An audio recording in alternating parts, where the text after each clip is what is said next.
Oi, meus amores, tudo bem com vocês? Bom, o vídeo de hoje vai ser mais um story vlog aqui no canal. E eu confesso que eu tava, assim, muito pique, assim, pra estudar. Mas aí eu falei o quê? Não, bora mudar isso, entendeu? Vou começar aqui a gravar um vídeo pra vocês, pra aproveitar e já me motivar também. Então eu já peguei aqui o que eu vou precisar, meu caderno. Hoje eu resolvi que eu vou fazer algumas revisões e anotar alguns pontos importantes no meu caderno. Então vou rever minhas anotações de aula, algumas atividades do meu livro.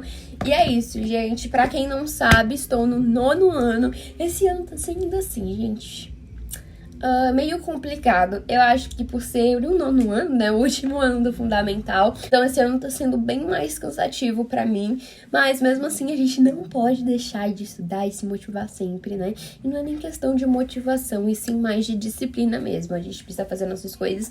Hoje não teve atividade, então é por isso que eu vou estar fazendo essas revisões. Se tivessem atividades, eu estaria fazendo as atividades primeiro e deixando as revisões pra fazer depois. Então o primeiro ponto é você sempre deixar as suas coisas em relação ao seu foco de prioridade.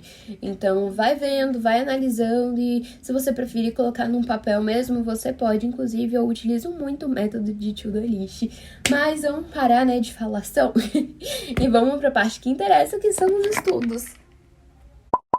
Um outro ponto que eu acho bem importante é você separar no seu livro os assuntos que vão cair nas suas provas. No meu colégio, ele trabalha com 3 tipos de prova: simulados, globais e subjetivas. Agora a gente vai ter, no caso, próxima semana, a gente vai ter as subjetivas de exatas. A gente já teve as de humanas e linguagens. E aí eu separei aqui, ó, com algumas flechinhas, flashcards. Não é nem flashcard o nome disso, mas essas notas adesivas, os assuntos da minha subjetiva. E o que era da global, eu marquei aqui, ó. Deixa eu ver se encontrei. Aqui, ó. Os assuntos da global. Coloquei aqui, global apenas. Então, desse assunto de multiplicação e divisão com radicais até probabilidade e tudo mais, vai ser só da global. Então, eu vou revisar apenas esses conteúdos que vão cair agora na subjetiva. Porque como a global é só mês que vem, não tem necessidade de estar estudando isso agora, né? Vamos pelas coisas por ordem mais importante. Bom, gente, o primeiro assunto que tem aqui no meu livro é números reais. Esse assunto a gente vem trabalhando, ó, há muito tempo. Desde o início do ano passado até hoje a gente vem trabalhando esse assunto. Aí aqui tem algumas questões. E, basicamente, eu já fiz um resumo sobre ele também. E resumindo, porque assim, gente, eu gosto muito de estar aqui falando com vocês e tal. E dando o meu ponto de vista. Dando meu ponto de vista não, explicando, entre aspas, o assunto. Eu acho que é um ótimo método para você poder lembrar das coisas. Eu sempre faço isso, seja na câmera ou em algum gravador mesmo.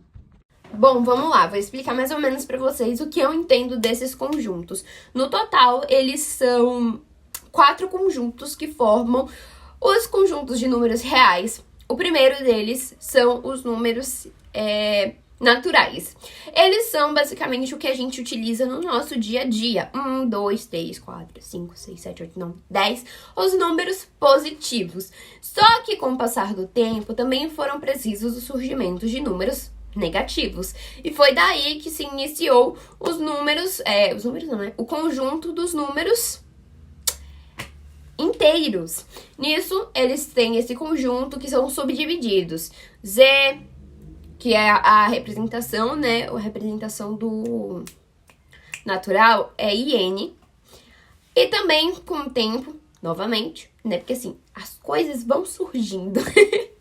Foram precisos criar os números racionais, porque eles precisavam utilizar a forma fracionária dos números. E mais ainda, ao longo da nossa história da matemática, temos os números irracionais. Esse conjunto, ele é isolado. Eles são basicamente dízimas periódicas, números que têm várias repetições. Então, cá estão os conjuntos. Ignora isso aqui, gente, eu juro. Eu fui tentar consertar, ficou pior ainda, né? Mas enfim, basicamente esses são os conjuntos. E nem todo número natural é um número inteiro, nem todo inteiro é um número racional, nem todo racional é um número irracional. Então, basicamente, esses conjuntos, eles vão meio que complementando uns aos outros. E é isso que significa números. Conjunto de números reais. Agora vamos para o próximo assunto. Como esse aí eu já sei, eu já vou passar logo pro próximo, né, gente? Que é reta numérica. Esse assunto eu consegui entender, só que ainda assim eu preciso ver uma videoaula. Eu acho que eu vou ver a videoaula da Giz com Giz.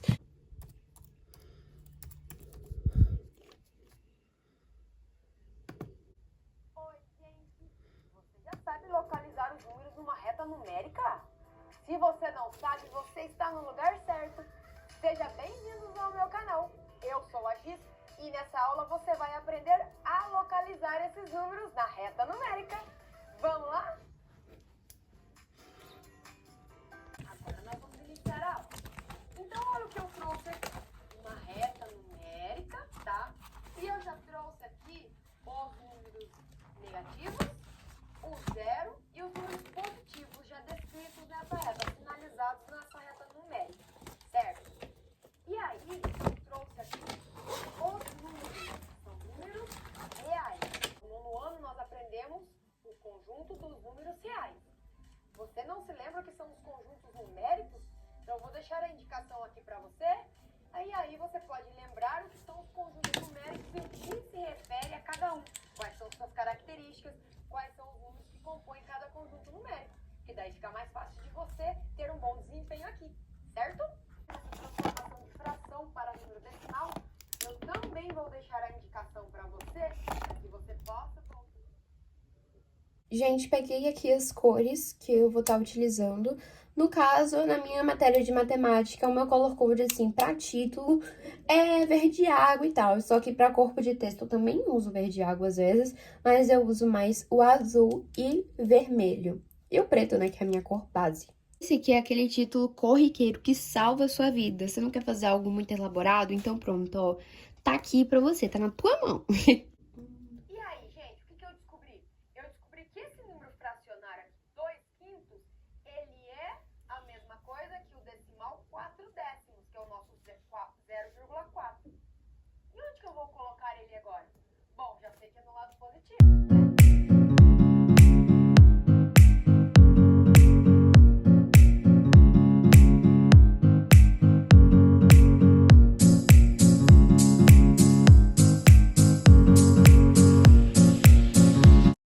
Gente, terminei a videoaula e juro, eu acho que eu nunca vi uma anotação tão bagunçada na minha vida. Que assuntinho, entendeu? Essa reta numérica, achei ela toda esquisitinha. Mas o importante é que eu consegui entender. Basicamente, toda vez que a gente tiver fração, a gente vai dividir, né, o numerador pelo denominador. E raiz é só a gente calcular o valor da raiz. Por exemplo, raiz quadrada de 2 não existe. Então, a gente vai considerar ela mais ou menos como 1,41. Aí, a gente vai colocando o espacinho dela aqui na reta numérica. E é isso que a gente vai ter que fazer na nossa subjetiva. Quem, amor? Eu não. Mas... agora vamos continuar. Depois eu venho fazendo alguns exercícios. E eu vou para potenciação e radiciação. É outro assunto que também a gente já vem trabalhando faz tempo. E potência pra mim é bem fácil. Raiz pra mim também, mas potência mais, sabe? Só que o problema é quando vem essas coisas dessas propriedades. A primeira e a segunda, beleza. Agora quando vem terceira, quarta, quinta, aí o assunto muda de figura.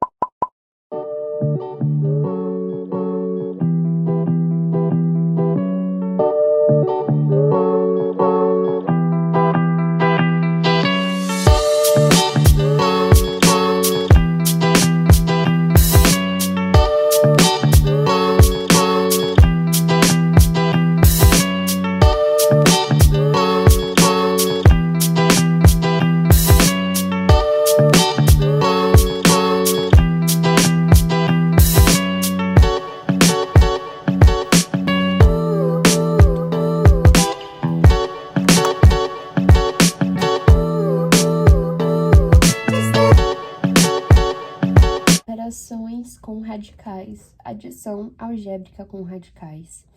Observe. raiz cúbica de 27 mais raiz cúbica de 125.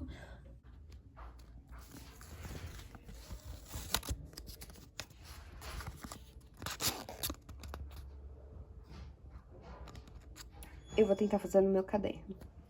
Basicamente, esse exemplo aqui, ele conta com a ajuda de um perímetro. Ou seja, a soma de todos os lados. Essa parte daqui, ó, foram os valores que o nosso professor deu. 12 e raiz cúbica de 6. Então, como é perímetro, todos os lados têm igual. Não existe raiz quadrada de 12. Até porque 6 vezes 6 é 36. E tem gente que se confunde ainda em relação a isso. Inclusive, na hora, assim, de fazer, eu acabei me confundindo. Porque 6 vezes 2 é 12, mas não é o mesmo número, né? Enfim. Então, para ter a raiz quadrada de 12, precisamos da raiz quadrada de 4 vezes raiz quadrada de 3. Ou seja, 4 vezes 3... Isso mesmo, 12. E a gente vai fazer aqui a simplificação dessa raiz quadrada. Ou seja, a raiz quadrada de 4 a gente sabe quanto é, que é 2. Só que a raiz quadrada de 3 a gente não sabe, então a gente continua com 3 aqui. A gente repete fazendo esse resultado que a gente encontrou. 2 raiz quadrada de 3. A gente coloca 2 vezes porque corresponde... Tchau, pai! Meu pai tá indo pra academia, gente. Corresponde a essas duas raízes. Raiz cúbica de 6, a gente repete elas novamente. A gente vai colocar essas partes aqui da frente somando, ou seja, 4 raiz quadrada de 3. Meu Deus, eu nunca falei tanta raiz quadrada na minha vida. E aqui, 2 raiz quadrada de 6. E essa daqui já é a resposta. O professor falou que já tá válido. Então, essa questão eu achei bem fácil, bem de boa. Vou botar aqui na minha página de volta. Isso é se eu lembrar qual era. Mas, graças a Deus, eu anotei, né? Anotei não, eu salvei aqui no celular pra saber, né? Pra não perder a página. Inclusive, eu acho que essa era aqui, ó. Prontíssimo! Eu fico muito feliz quando eu acerto essas questões, gente. Ó, dá um gás, um ânimo que vocês não têm noção.